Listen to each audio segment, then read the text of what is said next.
Pemirsa, tim Dinas Pendidikan TTS kembali melanjutkan serah terima proyek pembangunan gedung sekolah tahun anggaran 2025. Proyek SMP 1 Atap Nenas Fatumnasi yang dikerjakan CV Mitra Anda sudah memenuhi spesifikasi teknis. Berikut liputannya untuk Anda. Usai menuntaskan serah terima tahap pertama proyek pembangunan gedung sekolah di SMP Negeri Noyeliu dan SMP Negeri Lakat, Dinas Pendidikan dan Kebudayaan Kabupaten Timor Tengah Selatan kembali melanjutkan agenda serupa di SMP 1 Atap Nenas, Kecamatan Fatumnasi, sebuah wilayah yang dikenal dengan medan ekstrim dan tantangan geografis yang tidak ringan. Proyek pembangunan gedung sekolah ini dibiayai melalui dana alokasi umum spesifik Grant Bidang Pendidikan tahun anggaran 2025 dengan nilai kontrak mencapai Rp406.988.000 dan dikerjakan oleh kontraktor pelaksana CV Mitra Anda. Angka ini bukan sekadar nominal anggaran, melainkan representasi investasi negara dalam menjamin hak dasar anak-anak di wilayah pegunungan untuk memperoleh fasilitas pendidikan yang layak dan bermartabat. Pantauan langsung KLTV News di lapangan menunjukkan bahwa perjalanan menuju lokasi PHO bukanlah perjalanan biasa. Tim PHO Dinas Pendidikan dan Kebudayaan harus menembus kondisi alam yang menantang, mulai dari jalan berlubang, tanjakan curam, genangan air, hingga kabut tebal yang membatasi jarak pandang.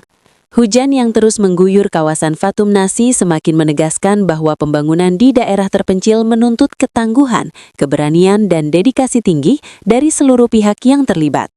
Setibanya di lokasi proyek yang berada tak jauh dari kaki Gunung Mutis, tim PHO langsung melakukan pemeriksaan menyeluruh terhadap realisasi fisik bangunan. Pemeriksaan ini dilakukan secara cermat untuk memastikan setiap item pekerjaan telah sesuai dengan spesifikasi teknis yang tertuang dalam dokumen kontrak, sebagai bentuk akuntabilitas penggunaan anggaran negara. Pejabat pembuat komitmen proyek DAU SG bidang SD dan SMP, Jamsi Nifu, menegaskan bahwa hasil pemeriksaan fisik menunjukkan seluruh pekerjaan telah dilaksanakan sesuai ketentuan. Dengan demikian, bangunan sekolah tersebut resmi diserah terimakan kepada pihak sekolah untuk segera dimanfaatkan dalam mendukung proses belajar mengajar. Untuk secara keseluruhan, gedung sudah bisa digunakan.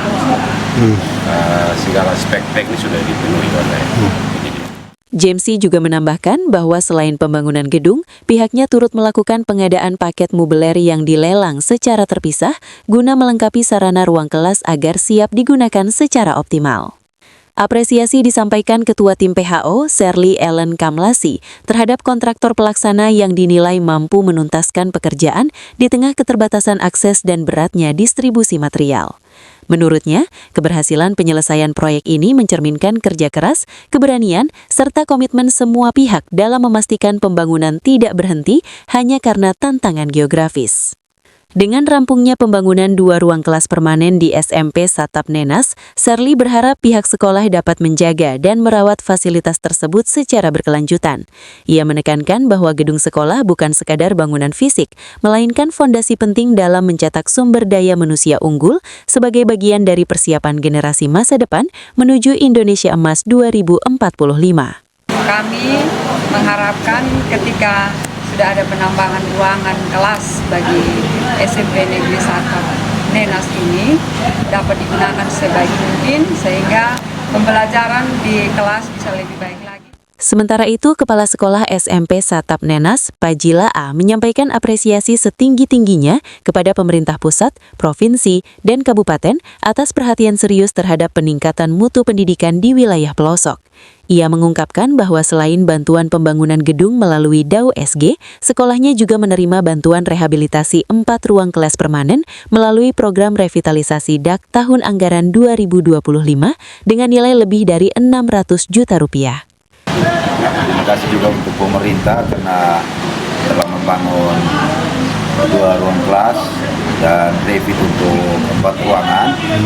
Secara otomatis bisa memenuhi, sementara bisa memenuhi kebutuhan karena di sekolah ini ada 5 rombel, berarti sudah ada 6 ruangan yang bisa terpakai, 5 untuk ruang kelas, 1 dipersiapkan untuk lab, IPA atau perpustakaan. Secara tidak langsung juga ini sebuah tanggung jawab besar saya untuk bagaimana memotivasi anak usia sekolah yang lagi putus sekolah kembali bersekolah di wilayah sini. Bagi pihak sekolah dan masyarakat setempat, bantuan ini menjadi harapan baru bagi keberlangsungan pendidikan anak-anak di daerah pegunungan, sekaligus bukti bahwa negara hadir hingga ke titik terjauh untuk memastikan tidak ada generasi yang tertinggal. Dari Soe, Timor Tengah Selatan, Pol Celerek, KLTV News melaporkan.